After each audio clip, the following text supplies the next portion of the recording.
Noong 1974, lumipat muna ang isang pamilya sa isang lumang bahay sa isang tahimik na barangay sa La Union.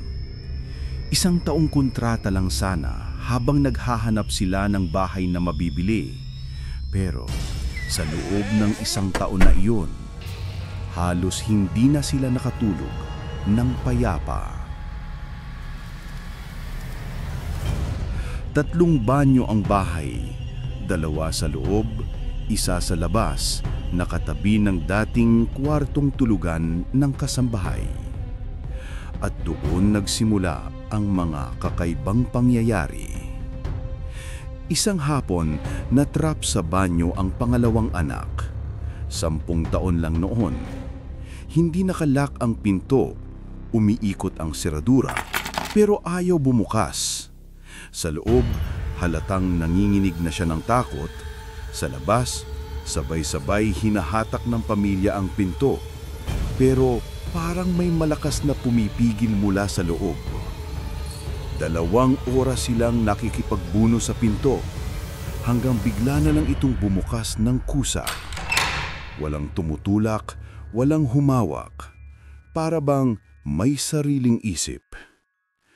Isa-isa ring nalak sa banyo ang iba pang mga anak sa magkakaibang araw.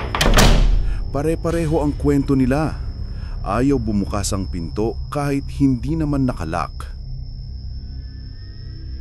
May tiyahing madalas tumuloy sa bahay para bantayan ng mga bata. Isang gabi habang mahimbing ang lahat, may marahansang narinig na shhh, tunog ng dumadaloy na tubig. Akala niya isa sa mga bata ang naglalaro ng tubig, kaya pumunta siya sa banyo. Pagpasok niya, tumigil ang shower. Ang saig, tuyo. Wala man lang bakas na may tubig na dumaloy. Habang nakatayo siya roon, bigla naman tumunog ang shower mula sa kabilang banyo. Pagpunta niya, ganun ulit.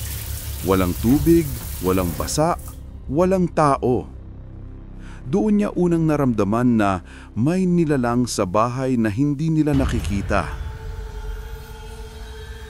Tuwing umaga, napapansin ng ina ng pamilya na nakabukas lahat ng aparador, parang may naghahalughog. Inisip niya baka tabingi lang ang bahay. Kaya isang gabi, nilagyan niya ng mga upuan ng harap ng bawat cabinet para hindi bumukas. Kinabukasan, gulat na gulat siya. Nakatulak palayo ang lahat ng upuan at lahat ng cabinet nakabukas ulit ng maluwang. May paborito siyang set ng pulang alahas, earrings, sinsing at isang malaking krus na pendant. Lagi niyang pinagsasama-sama ang mga ito. Isang araw, nawala ang pendant. Hindi ang buong set, yung krus lang. Hinalughog niya ang buong bahay.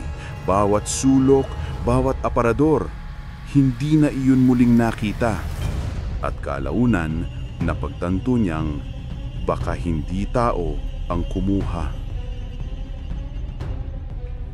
Isang madaling araw, nagising ang ama.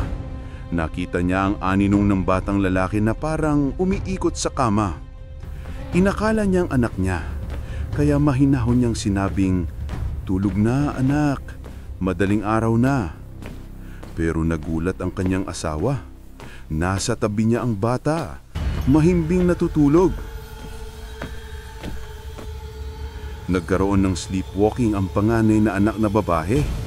Hindi niya ito nagawa kahit kailan. Pero sa bahay na yun, tuwing madaling araw, natatagpuan siya sa likod ng TV, sa madilim na pasilyo, o minsan nakatayo lang sa gitna ng sala. Parang may kausap na wala naman. Pag-alis nila sa bahay, hindi na yun naulit kahit isang beses.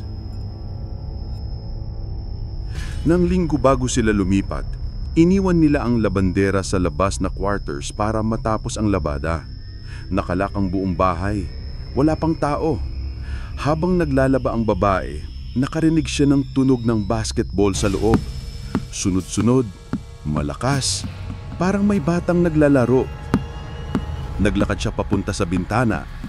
Walang bata, Walang bola, walang gumagalaw. Lumipat ang tunog sa kabilang bahagi ng bahay. Tok tok tok! Tok tok tok!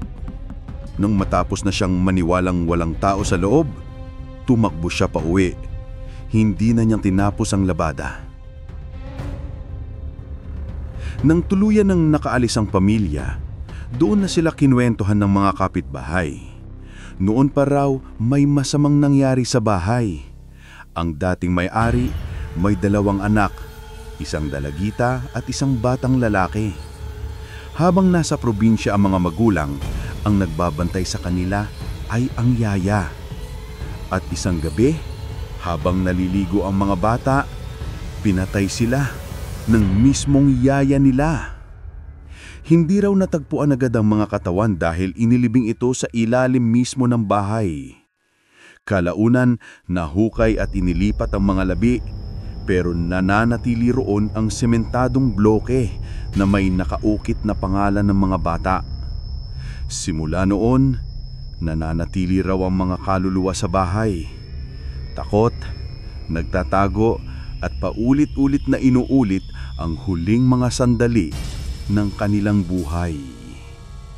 At iyon ang dahilan kung bakit mayroong pintuang ayaw bumukas, may shower na ayaw tumigil, at may batang aninong dumaraan, tahimik, sa gabi na madilim.